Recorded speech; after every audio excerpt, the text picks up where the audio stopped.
Assalamualaikum warahmatullahi wabarakatuh. Alhamdulillahilladzi hadana lihada wa ma kunna linahtadiya laula an hadanallah.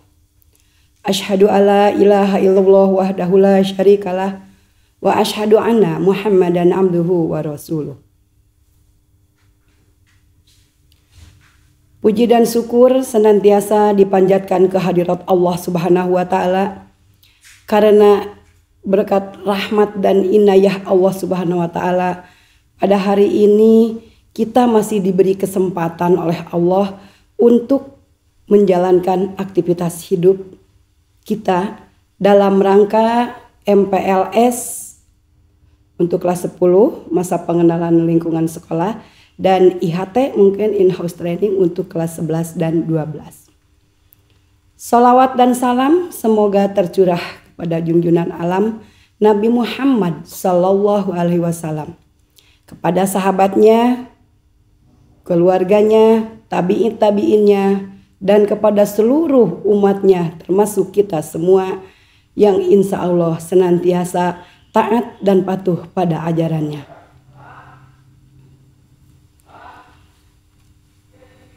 Anak-anakku yang saya cintai dan saya banggakan, dalam kesempatan ini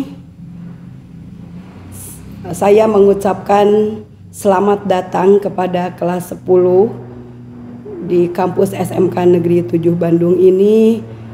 Semoga kebersamaan kita 3 tahun ke depan senantiasa ada dalam rahmat dan lindungan Allah Subhanahu wa taala. Amin ya Allah ya rabbal alamin. Juga tak lupa saya perkenalkan diri, nama saya Siti Jubaidah, mengajar pendidikan agama Islam dan budi pekerti. Alamat, di sekitar sini, dekat di Komplek Guru Minda, Jalan Cisaranten Kulon, dan mungkin ada yang yang tahu gitu ya. Dan kalau asli saya dari Turki alias turunan Kidul, dari Garut Selatan sana. Nah, itu mungkin sekilas tentang perkenalan saya yang nanti mudah-mudahan kita akan bersama-sama ya di PAI ya, di pelajaran pendidikan agama Islam dan budi pekerti. Dan tak lupa kepada kelas 11 dan 12, Ibu juga mengucapkan selamat ya kepada kalian atas keberhasilannya naik dari kelas ke kelas yang lebih tinggi, dari kelas 10 ke kelas 11 dan dari 11 ke kelas 12. Mudah-mudahan masuknya hari ini, hadirnya hari ini, setelahnya kita kemarin libur selama 2 minggu ya, kurang lebih itu liburan semester genap. Mudah-mudahan masuknya hari ini disertai dengan semangat baru, semangat untuk lebih baik dari sebelumnya. Hari ini harus lebih baik dari hari kemarin, semester ini harus lebih baik dari semester kemarin, tahun ini harus lebih baik dari tahun kemarin dan selanjutnya. Yang penting berubah ke arah yang lebih baik. Baik, dalam kesempatan ini saya akan membawakan materi tentang sholat. Sebenarnya hal ini bukan merupakan hal yang asing ya. Semua orang yang namanya orang Islam pasti sudah banyak mengenal tentang sholat ini. Dalam kesempatan ini mungkin saya lebih ke merefresh atau mengingatkan dan memotivasi ya. Karena yang namanya sholat itu hubungannya dengan keimanan ya, itu bisa naik bisa turun. Nah itulah pentingnya, maka kita perlu adanya refreshing atau penyegaran itu ya, untuk terutama ketika iman kita turun kan, itu untuk dimotivasi lagi, dan untuk yang sedang tinggi agar bisa mempertahankan itu ya. Nah, sholat ya. Sholat secara bahasa berarti doa. Hal ini sebagaimana tercantum dalam Quran surat At-Taubah ayat 103. Di situ kata solu berarti doa. Bunyi ayatnya, khud min anwalihim shadaqatin tutahhiruhum wa tuzakkihim biha wa shallu alaihim inna sholataka sakanul lahum wallahu sami'un alim. Ya. Ayat itu tentang perintah zakat ya. Ambillah sebagian harta kalian untuk zakat ya. Nah, namun di akhirnya ada menggunakan kata solu. Wasalu dan berdoalah kepada mereka untuk mereka. Jadi ketika zakat itu berdoalah untuk mereka yang dikasih zakat oleh kita. Inna sholataka sakanul lahum, karena doa kita itu menjadikan ketentraman bagi mereka. Dan Allah Maha mengetahui, Maha mendengar dan Maha mengetahui itu. Jadi dalam ayat itu solu atau sholat berarti doa. Mungkin ini juga karena memang kalau secara fakta juga karena memang sholat itu terdiri dari doa-doa ya, mungkin ke sana. Kemudian yang kedua, bisa juga kata sholat atau solu itu berarti rahmat ya. Ini seperti yang terdapat dalam Al-Quran surat Al-Ahzab ayat 43. Di situ disebutkan huwaladzi yusolli alaikum. Ya, dialah yang memberikan rahmat kepadamu. Jadi solu di sini atau sholat di sini sebagai rahmat. Ya. Dan memang kalau secara fakta juga ya, sholat itu adalah rahmat dari Allah untuk agar kita selamat gitu ya, agar kita sukses, selamat, bahagia dunia akhirat itu mungkin ya. Nah itu. Sedangkan secara istilah dalam ajaran Islam, sholat adalah suatu ibadah yang diawali dengan terdiri dari ucapan dan gerakan yang diawali dengan takbiratul ihram dan diakhiri dengan salam ya. Nah itu kamu udah hafal semua lah ya, percaya. Nah itu ya, itu tentang pengertian dari sholat. Ini tadi juga ya mengingatkan kembali gitu ya. Nah, kemudian sholat itu kita tahu bahwa sholat itu wajib hukumnya untuk didirikan. Di sini dalilnya tentang wajib sholat itu diantaranya banyak sih sebenarnya, tapi diantaranya adalah hadis yang berbunyi Bunyal Islamu ala khamsin sahadatu alla ilaha illallah wa anna Muhammadar Rasulullah wa iqamas sholatu wa ita'iz zakat wa hizul baiti wa saumu Ramadan. Islam itu didirikan di atas 5 perkara, yaitu bersaksi bahwa tiada Tuhan untuk disembah yang berhak disembah selain Allah dan Muhammad adalah utusan Allah. Itu yang kita kenal syahadat ya. Nah, kemudian yang kedua mendirikan sholat, ketiga mengeluarkan zakat, keempat menjalankan haji ke Baitullah, dan yang kelima adalah berpuasa Ramadan. Nah, itu kelima perkara ini yang kita kenal dengan rukun Islam. Nah, ibu di dia beda, misalkan urutan anak nggak apa-apa, tapi yang penting 5 di sini ya, 5. Asal sholat dan syahadat aja itu yang tidak boleh ya, tidak boleh berubah gitu ya, jangan salah. Nah, kalau yang lain kan itu merupakan ibadah kita gitu ya. Nah itu jadi jelas di sini mendirikan sholat itu termasuk rukun Islam. Yang namanya rukun sama dengan wajib, yang artinya bila dilaksanakan dapat pahala, bila ditinggalkan berdosa. Yang namanya rukun kan sesuatu yang harus tidak harus ada. Bisa jadi dosa kalau perintah tidak dilaksanakan bisa jadi dosa, kalau syarat tidak dipenuhi itu akan tidak sah. Nah itu, dan di sini untuk sholat ini mendirikan, tidak menggunakan istilah melaksanakan, karena beda. Mendirikan lebih luas, lebih daripada melaksanakan. Kalau melaksanakan itu kesannya asal terlaksana, asal menggugurkan kewajiban gitu, tidak diperhitungkan. Kalau mendirikan itu dilaksanakan disertai dengan pelaksanaannya yang sungguh-sungguh, terjaga keberlangsungannya, jangan sampai terlewat, dan juga terjaga dan terpelihara gitu ya, jangan sampai bolong-bolong. Nah itu, maka di ayat Quran lebih banyak menggunakan istilah mendirikan sholat, bukan melaksanakan sholat ya. Itu. Baik, selanjutnya kita lihat kenapa sih sholat itu begitu tadi wajib? Apakah karena di sini ditopang dengan kedudukan dari sholat itu sendiri yang memiliki fungsi dan peranan yang sangat penting bagi kita gitu ya, selaku umat Islam. Pertama, sholat itu merupakan tiang agama ya.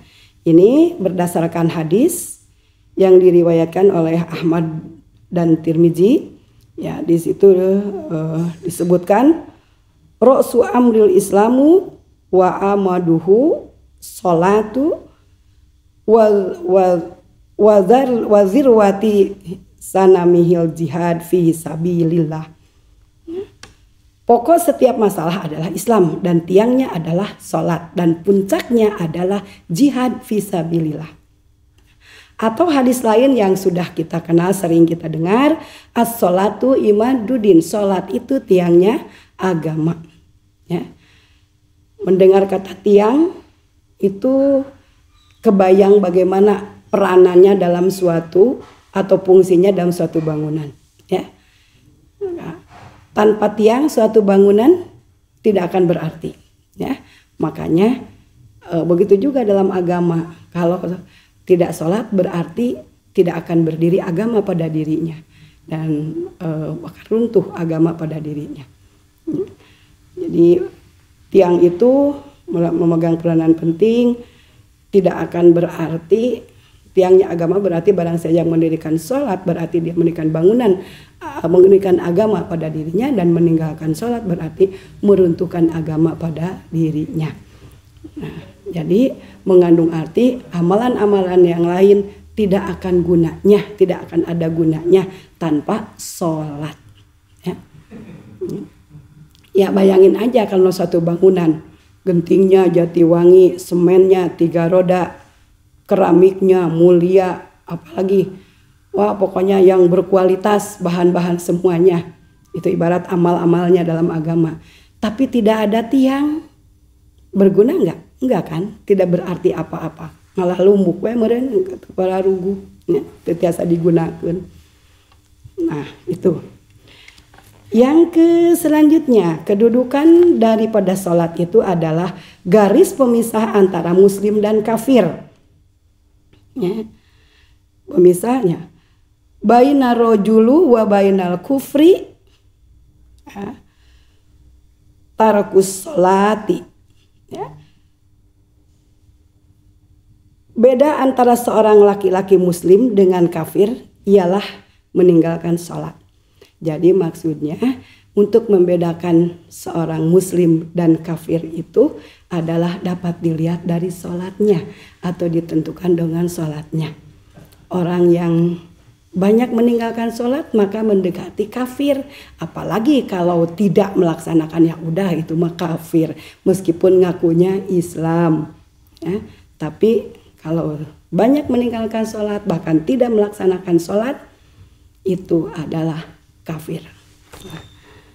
Selanjutnya, sholat itu kedudukan yang selanjutnya adalah penghubung antara hamba dengan Tuhannya. Media gitu, media komunikasi antara kita sebagai makhluk dengan Allah, Sang Pencipta kita yang memiliki kita dan memiliki seluruh alam semesta.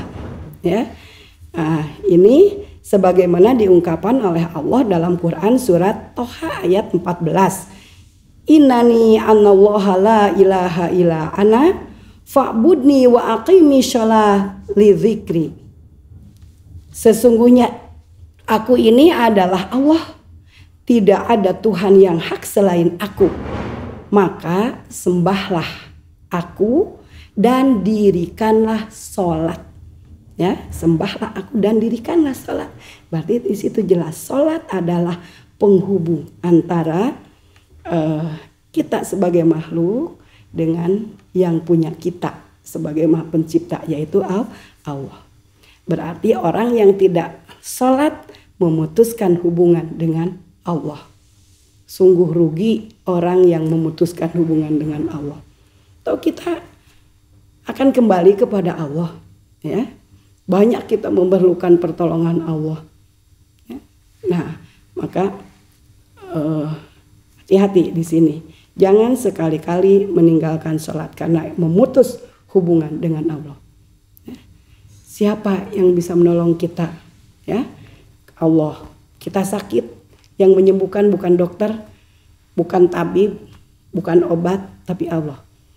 Sana bagaimanapun juga dokter bagus, obat bagus, tabib hebat, kalau Allah tidak menghendaki, tidak sembuh. Ya, nah, itu. Oke, lanjut ya. Itu tadi beberapa keutamaan sholat. Sebenarnya banyak lagi keutamaan dari sholat. Dan sekarang baik kita lihat keutamaan dari sholat itu sendiri. Keutamaan itu bisa juga disebut buah dari sholat atau dampak positif dari sholat. Ya. Yang pertama akan berpribadi baik.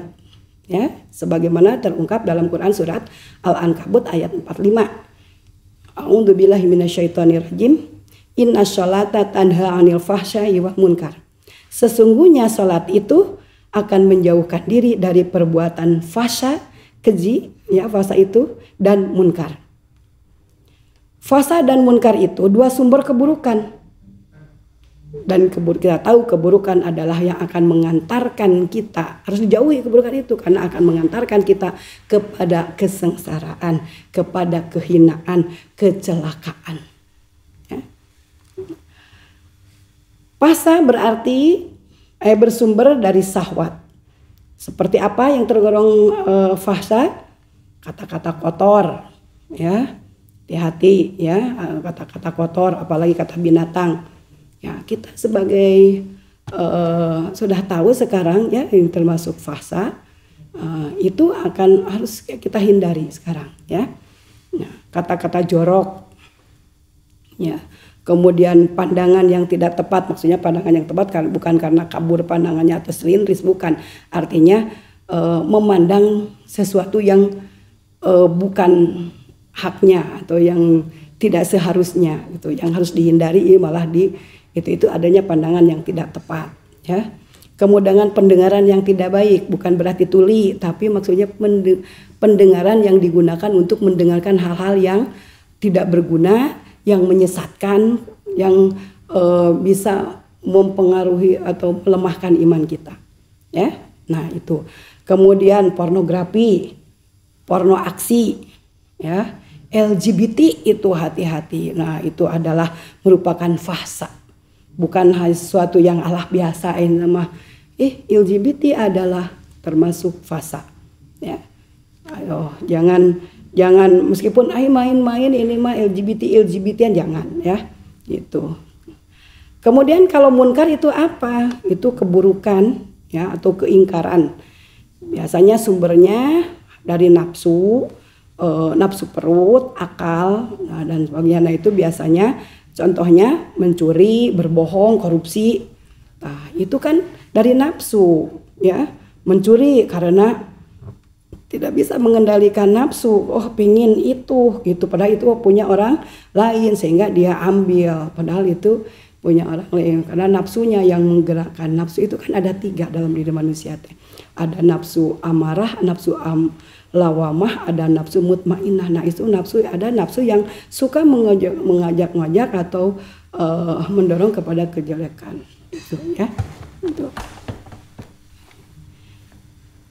Itu tadi yang kedua, ya. Nah itu tadi yang pertama adalah tadi akan berpribadi baik. Yang pertama itu berpribadi baik, artinya terhindar dari. Tapi misalkan ada yang bertanya, kok kenapa ada orang yang suka sholat tapi pribadinya tabiatnya buruk? Itu berarti ada sesuatu yang salah dari sholatnya. Ya? Karena tidak mungkin, janji Allah tidak mungkin ingkar. Yang kedua, menenangkan jiwa. Sholat itu menenangkan jiwa.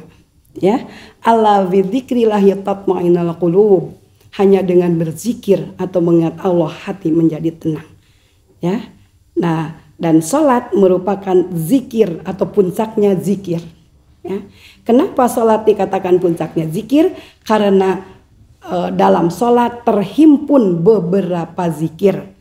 Ya, kita tahu mulai dari takbiratul ihram, takbir, kemudian ada baca Al-Quran di situ, kemudian ada apa lagi? Tahmid, tahlil, tasbih, istighfar, bahkan doa. Ya. Tuh, jadi kan zikir itu bukan hanya mengingat Allah, itu bukan hanya menyebut aja, tapi kan bisa sholat tahlil, tasbih, takbir, kemudian berdoa juga, istighfar, mohon ampun juga termasuk zikir. Ya. Nah itu, jadi itu semuanya akan menenangkan jiwa. Ya, jiwanya akan tenang karena dengan zikir. Karena tadi kan dengan zikir itu kita berkomunikasi dengan Allah. Ya, kita laporkan kalau ada sesuatu itu tidak dipikiran sampai ke resah, gelisah dan sebagainya. Tapi dia itu serahkanlah kepada yang punyanya. Ya, sekarang corona, aduh bingung, ya takut, gitu. Nggak usah takut. Kita perbanyaklah berkomunikasi dengan Allah, banyaklah mengingat Allah, salah satunya tadi dengan sholat. Insya Allah hati jadi tenang, hilang rasa takut, hilang rasa resah, gelisah dan sebagainya. Karena siapa yang punya corona? Kenapa? Karena corona itu punya Allah juga. Iya, ya, itu. Maka sampaikan aja kepada yang punyanya, ya, serahkan lagi kepada yang punyanya. Ya.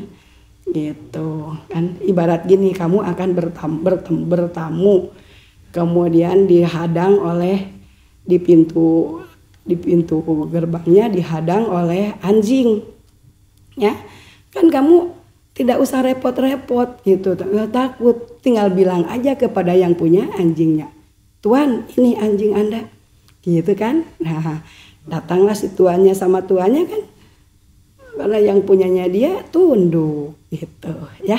Oke. Yang ketiga ya, nah keutamaan dari sholat adalah diberi kemudahan dalam hidup ya. Kita tahu dalam hidup itu kan banyak masalah ya. Tidak ada orang atau makhluk yang tidak, terutama manusia, yang tidak punya masalah ya. Orang yang sukses, orang yang berhasil bukan orang yang tidak punya masalah, ya, tapi orang yang mampu menyelesaikan masalah. Semua orang punya masalah. Nah, itu tugas kita untuk menyelesaikan masalah itu. Nah, sholat dapat membantu kita menyelesaikan masalah itu, ya, sehingga seolah-olah kita tidak terbebani gitu, ya. Ini terbukti sesuai dengan firman Allah dalam Quran surat At-Talaq ayat 2 dan 3. Wa may yattaqillahu yaj'al lahu makhraja. Kemudian yaitu barang siapa bertakwa kepada Allah, niscaya Allah akan berikan jalan keluarnya, dan wa yarzuqu min haitsu la yahtasib, dan bagi mereka akan diberi rezeki dari arah yang tidak disangka-sangka. Ya.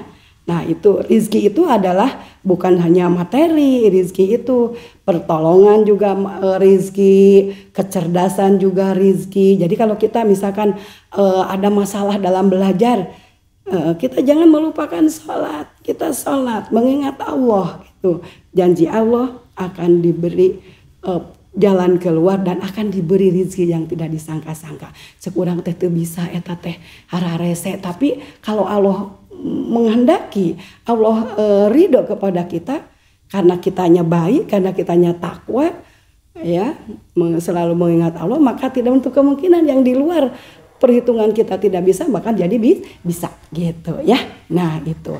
Nah apa hubungannya kok di sini takwa kan dari sholat? Iya, karena sholat adalah merupakan salah satu ciri orang yang takwa. Sebagaimana Quran surat Al-Baqarah ayat 2 dan 3. Dzalikal kitabul la raiba fihi hudal muttaqin. Allah kitab ini adalah petunjuk bagi orang yang takwa, yang mutakin. Yang gimana yang mutakin? Di situ disebutkan alladzina yu'minuna bil ghaibi, yaitu yang meyakini, beriman kepada yang gaib, yaitu Allah di antaranya. Wa yuqimuna sholata wa mimma razaqnahum yunfikun, yang mendirikan sholat. Nah, cirinya itu yang selanjutnya adalah yang mendirikan sholat. Ya, dan ciri-ciri yang lainnya ada di ayat selanjutnya. Yang kita bahas adalah ini yang sholatnya, ya. Nah itu. Jadi sholat dengan sholat kita dapat diberi kemudahan dalam hidup, ya. Kemudian yang keempat, akan dikabulkan doanya 2 kali lipat. Maksudnya Allah akan mengabulkan 2 kali lipat doa yang disampaikan dalam sholat, ya.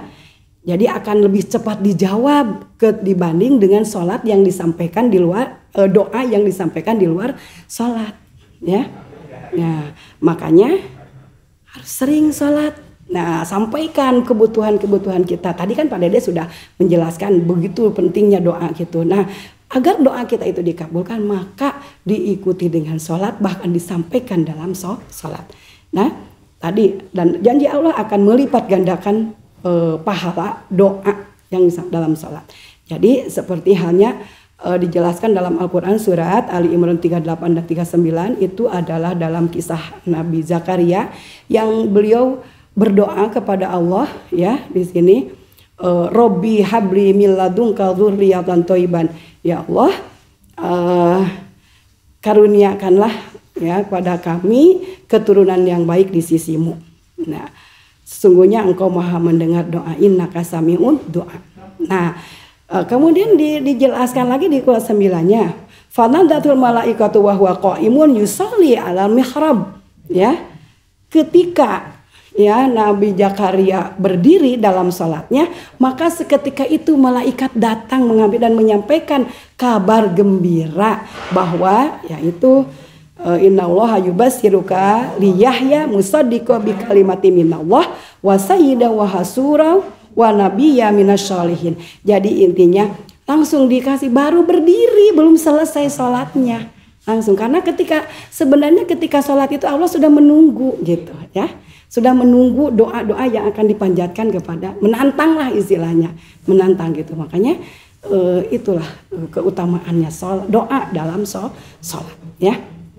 Nah, iya kan, ketika berdiri itu kita aja suka kan, iya karena budu wa iya karena stain, kepadamu ya Allah aku beribadah, kepadamu aku mohon pertolongan. Nah, ketika itu dalam berdiri itu maka akan langsung seperti yang terjadi pada Nabi Yahya yang mengabarkan bahwa beliau akan doanya dikabulkan, akan diberi keturunan yang bernama yang baik dan yang kelak akan menjadi nabi yang soleh, ya. Dan sampai tidak percaya itu hal mustahil, ya, karena Nabi Yahya bilang, Nabi Zakaria bilang bahwa saya nggak mungkin saya bisa punya anak, saya kan udah tua, istri saya mandul gitu. Tapi kata Allah bahwa tidak ada yang tidak mungkin bagi Allah. Nah, kita juga gitu. Kan dari Quran itu, dari dijadikan petunjuk bagi kita. Kita juga seperti itu. Sok silahkan berdoa dalam sholat, ya. Gitu. Nah, kemudian yang kelima. Yang kelima adalah hidupnya sukses dan bahagia. Nah, orang yang sholat itu akan hidupnya sukses dan bahagia. Dambaan kita semua kan mau nggak hidup sukses dan bahagia? Iya, ya. Harus sukses dan bahagia. Sukses aja kurang sempurna, bahagia aja kurang sempurna, ya. Tapi harus sukses dan bahagia. Memang kalau sukses dan bahagia biasanya dihimpun dalam bahagia. Kalau namanya bahagia itu di dalamnya ada sukses. Kalau sukses belum tentu bahagia. Ya sukses jadi, tapi dia sukses dengan kekayaannya, sukses dengan jabatannya, tapi belum tentu bahagia. Tapi kalau bahagia itu menyangkut sukses, ya. Berarti bahagia karena sukses gitu, ya. Dan dalam bahasa Arab kalau sukses aja namanya fauz. Makanya orang yang fauziah itu orang yang sukses, ya. Kalau bahagia itu adalah fariha, ya. Fariha bahagia saja, artinya dalam bahasa Arab ada fariha, parah atau farhan. Maka nama-nama itu kalau digunakan dalam nama-nama orang itu maksudnya orang-orang yang bahagia. Amin ya Allah ya alamin. Sukses dan bahagia itu kalau disingkat dalam bahasa Arabnya falahun, falaha yaflahu aflaha. Jadi sukses dan bahagia ya. Maka ada di Quran surat Al-Mu'minun, qad aflaha mu'minun, sungguh bahagia orang yang beriman ya. Nah, itu. Jadi bahagia. Nah itu kan yang kelima ini ya, saking pentingnya yang kelima ini, saking pinginnya kita itu bahagia itu, maka saking sholat itu bakal melahirkan kebahagiaan dan kesuksesan, maka tiap Allah mengingatkan dalam setiap hari itu 5 kali minimal ya, 5 kali dalam itu lewat panggilan adzan. Di situ kan disebutkan hayya ala shalah, hayya alal falah, mari kita salat, mari kita menuju kebahagiaan. Nah, itu tadi. Nah, begitu pentingnya tadi kedudukannya dan keutamaannya dari salat itu, maka salat itu harus dijaga kualitasnya dan ditingkatkan kuantitasnya. Kualitasnya dilakukan dengan kehusuannya ditingkatkan, kemudian bacaannya difahami dan jangan dilalaikan ya. Begitu juga kuantitasnya. Misalnya bagaimana cara meningkatkan kuantitas pahala sholat atau memperbanyak pahalanya. Lakukan sholat berjamaah, dilaksanakannya di masjid, lengkapi dengan sholat-sholat sunat. Nah, bertepatan dengan itu atau berkaitan dengan itu, maka di SMK 7 kita berusaha untuk menanamkan gitu ya, agar sholat itu terjaga ya, terjaga dengan baik gitu ya, dan baik secara kualitas atau kuantitas. Makanya ya, di SMK 7 ada program sholat berjamaah ya, itu. Jadi yang itu sholat berjamaah, yang sholat duhur berjamaah.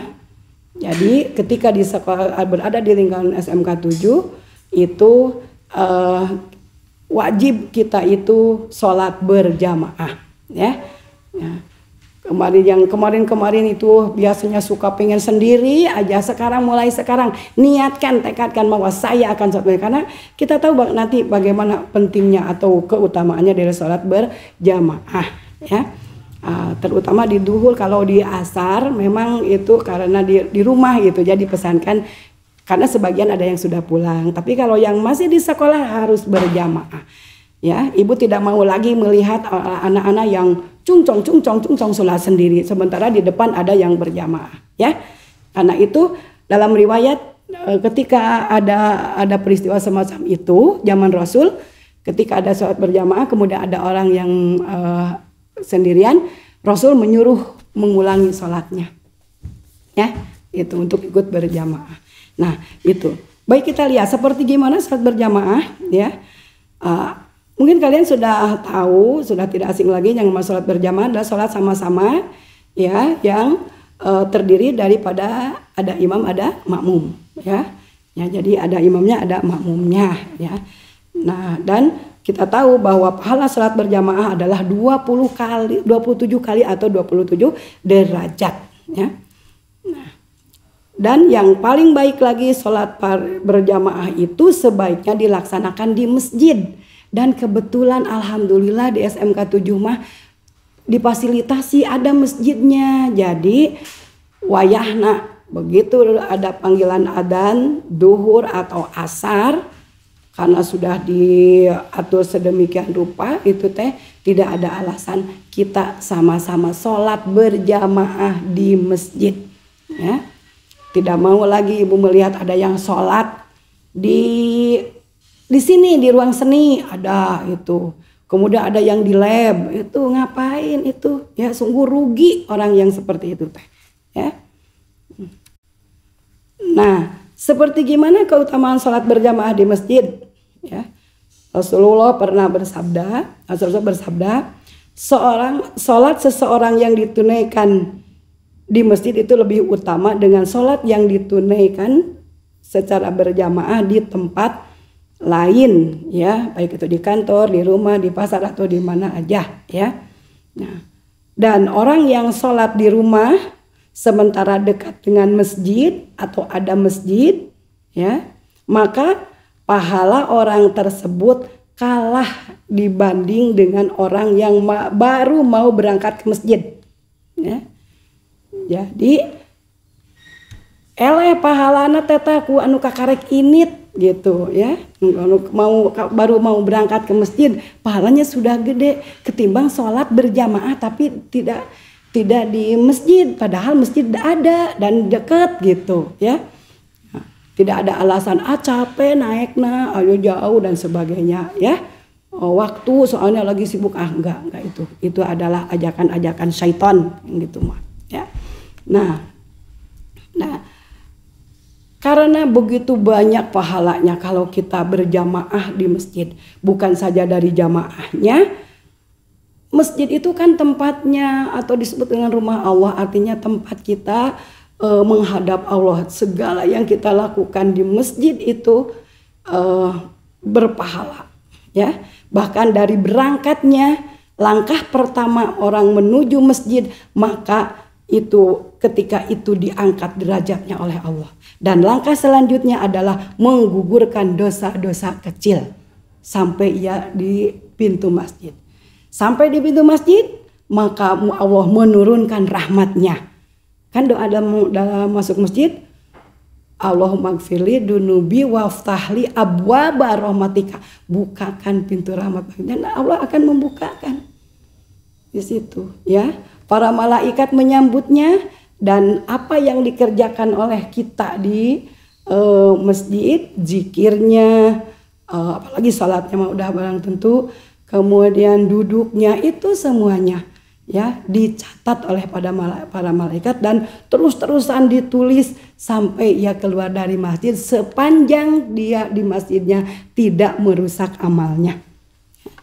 Nah, itu kan begitu besar pahalanya, ya, yang diberikan bagi orang yang sholat berjamaah di masjid.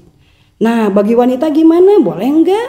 Ya, ya boleh atau tentu boleh. Apalagi di sini Maya kan sama gitu, belum punya beban apa-apa. Bagi di rumah juga, bagi wanita itu boleh di masjid, tapi asal memenuhi 3 kriteria. 1, bebas dari fitnah di perjalanannya, ya. Tidak mengandung fitnah, misalkan, wah itu si anu lompang kali itu pejung si anu jadi we gosip gitu, ya. Asal tidak mendatangkan fitnah aja gitu, ditanggung, ini aman gitu, ya. Bisa caranya mah tidak berdua-duaan, tidak menimbulkan kecurigaan orang gitu, ya, bisa ya bersama muhrimnya dan sebagainya. Kemudian yang kedua, aman untuk melaksanakannya di masjidnya, aman, ada tempatnya gitu, sehingga dapat melaksanakan ibadah dengan nyaman. Nah, yang ketiga, wanita itu karena sebagai, ya terutama ya yang ibu rumah tangga, terbebas dari tanggung jawabnya di rumah tangga, ya. Nah, gitu. Itu soal tadi keutamaan jamaah, dan ini adalah ada gambaran bagaimana prosesi sholat berjamaah, ya. Makmumnya satu, dan bisa dipelajari nanti, ya. Itu kalau yang ada yang benar, ada yang salah, itu nanti bisa dilihat, ya. Nah, itu. Kemudian dalam sholat berjamaah, atau udah saya mah ketinggalan, itu namanya masbuk, yang telat berjamaah itu. Nah, maka bagi yang masbuk harus mengikuti, jangan sholat sorangan ulah, ya. Harus langsung mengikuti, ya, dia takbiratul niyat, takbiratul ihram, langsung mengikuti gerakan imam, ya, dalam posisi apapun, ya. Nah, kalau masih mendapatkan ruku, maka dia dianggap rokaat itu tidak ketinggalan. Tapi kalau tidak mendapat ruku, berarti itu ketinggalan, dan nanti dilengkapi, ya, di akhir ketika imam salam kita melengkapi kekurangannya. Itu tentang salat berjamaah. Kemudian selain sholat tadi kan dalam rangka meningkatkan kualitas dari sholat, selain jamaah dan kuantitasnya adalah itu melaksanakan sholat sunat, dan sholat sunat yang di SMK 7 itu, ya, selain rawatib itu yang mengikuti sholat fardu, ini ada dilaksanakan sholat duha yang dilaksanakan sebelum KBM ya. Setelah sapa salam, zikir Asmaul Husna, langsung tadarus Quran, sholat, dan ditutup dengan doa, dan baru masuk belajar ya. Nah, sholat duha itu kan kita tahu sholat yang dilaksanakan pada waktu duha. Kapan waktu duha itu? Yaitu waktu dimana matahari mulai naik sepenggalan gitu ya. Di situ waktunya dari mulai itu sampai menjelang duhur. Jumlah rakaatnya bisa 2, bisa 4, bisa 8, bahkan bisa sampai 12 ya. Dengan keutamaan-keutamanya nanti kita lihat berdasarkan hadis-hadis ya Rasulullah. Nah, hukum sholat duha adalah sunat muakkad ya, sunat yang dipentingkan ya, yang dianjurkan, dipentingkan. Kemudian sholat duha itu merupakan